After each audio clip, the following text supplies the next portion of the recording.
In Endwalker, there seems to be one role that has had more controversy than all the others, and that is tanks. Now, that's not to say other roles don't have their problems. I mean, there was that whole healer shortage thing a while back, but with tanks and Endwalker, there just seems to be more issues with things like job design and balancing than the others. Warrior and Paladin have consistently been on the bottom in terms of damage, which, when it comes down to it, is the most important thing for any job. Let's think about it.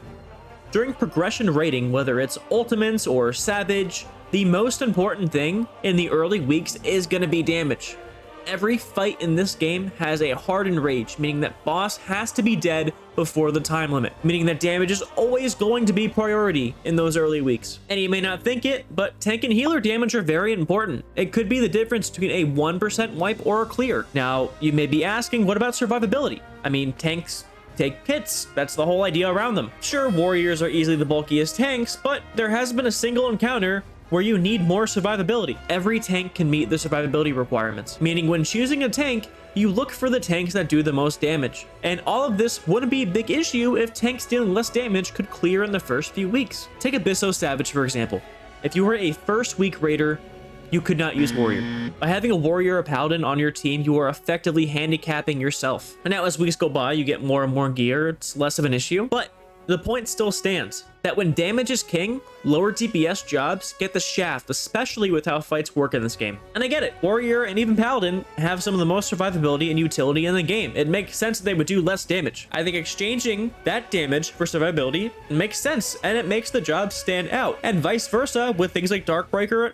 Whoa, Darkbreaker. And vice versa with Dark Knight and Gunbreaker. More so with Dark Knight, because Gunbreaker is absurdly good in Endwalker. But with Dark Knight, for example, you're going to have a harder time surviving than if you were a warrior. However, you also deal more damage. That is an exchange that makes sense to me. But the gap should not be this wide. The gap shouldn't make certain jobs unviable in the early weeks of progression, and it also shouldn't make jobs feel less worthwhile in just regular progression. So obviously the solution would be to give buffs to the jobs that fall behind, but I think that there's more that can be done. In my opinion, I would also say that fights themselves could use more tuning. In my opinion, I would make the enrage timers a bit less strict. I agree that part of the challenge is optimizing your individual rotations while resolving mechanics, but the bar, in my opinion, is just a bit too high. Another thing I would say is rely less on the hard enrage casts. And what I mean by that is in most fights, the enrage, which wipes the entire raid, is a simple cast. It's a bit slower, more intense looking.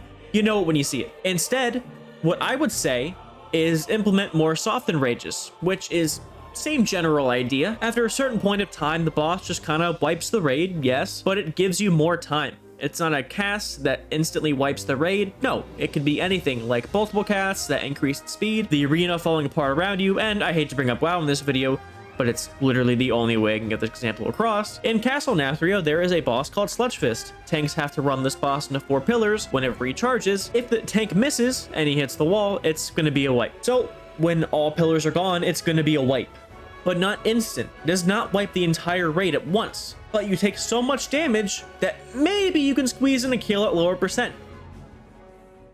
Look, at the end of the day, in FF14, damage is king. It's the damage that makes jobs like Dark Knight and Gunbreaker objectively better than Warrior and Paladin right now.